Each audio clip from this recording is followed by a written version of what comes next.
years, we worshipped wood and stone, images of our own manufacture. We lived in ignorance of God. We had few earthly laws and no heavenly laws.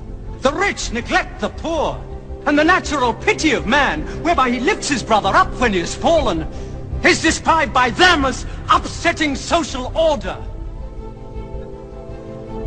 To this inhumanity has come a man whom God chose, and in that we believe.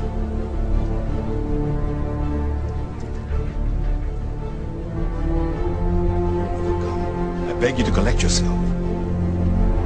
I speak of the messenger of God. Muhammad teaches us to worship one God, to speak truth, to love our neighbors as ourselves, to give charity. Even a smile can be charity. To protect women from misuse, to shelter orphans, and to turn away from gods of wood and stone. I cannot keep still and hear this blasphemy. God made woman to be the proper companion of man. She is different, but equal. Equal?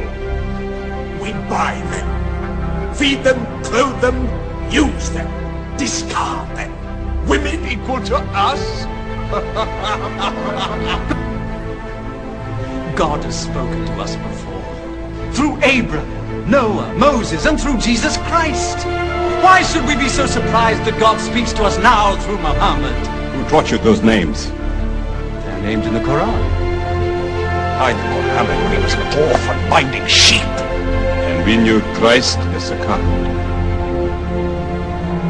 And Christ says, what your Muhammad says is like two rays from the same lamp.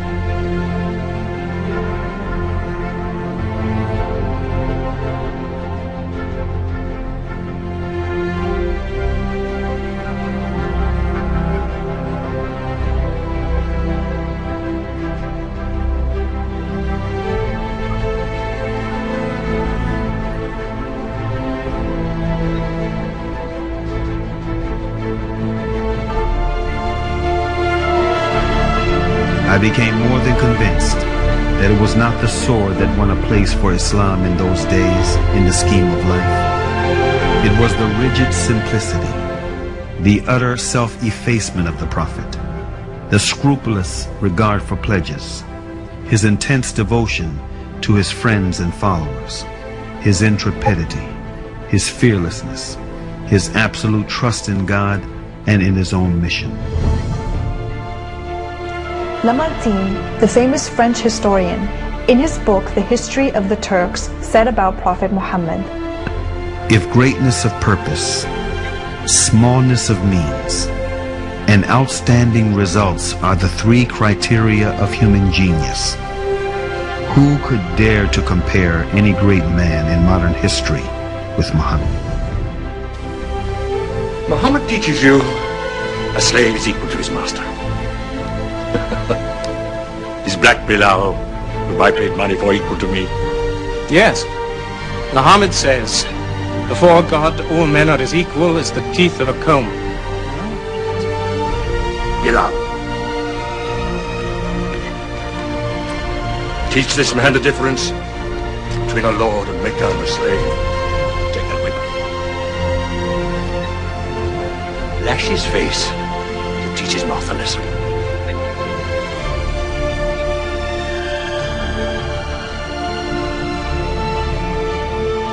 Whip him! Whip him!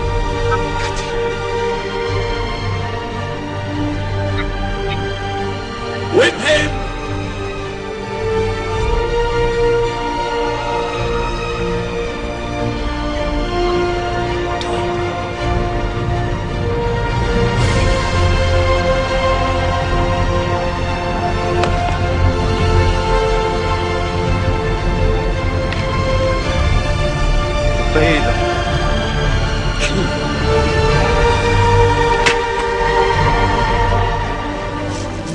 See what anarchy they bring.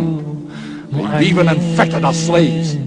He was Muhammad صلى الله عليه وسلم.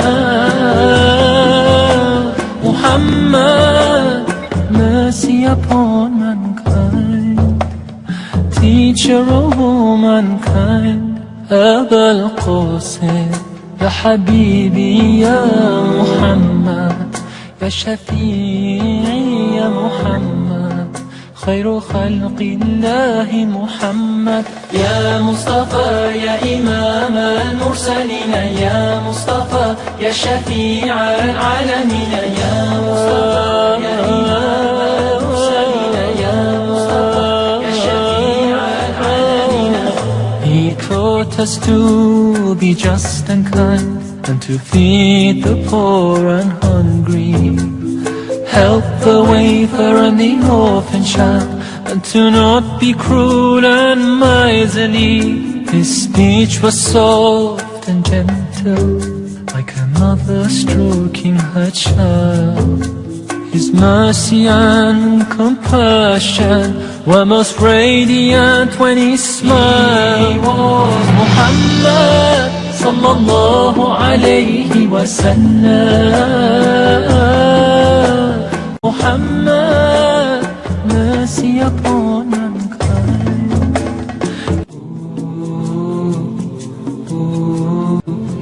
Michael Hart, the American author of the wide-selling book The 100, a ranking of the most influential persons in history, chose Prophet Muhammad to be at the top of the list.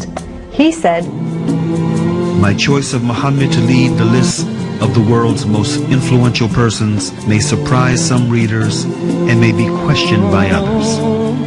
But he was the only man in history who was supremely successful on both the religious and secular levels. It is this unparalleled combination of secular and religious influence which I feel entitles Muhammad to be considered the most influential single figure in human history. Muhammad sallallahu alayhi wa sallam. Muhammad, mercy upon mankind. He was Muhammad sallallahu alayhi wa sallam. Muhammad, mercy upon mankind, teacher of all mankind. أبا القاسم يا حبيبي يا محمد، يا شفيعي يا محمد، خير خلق. A very happy moment for me was when this large African man helped me find a space, and then he looked at me and said, American? And I said yes. He said, you Muslim? I said yes. And he said, Alhamdulillah, praise be to God. And I really felt welcome.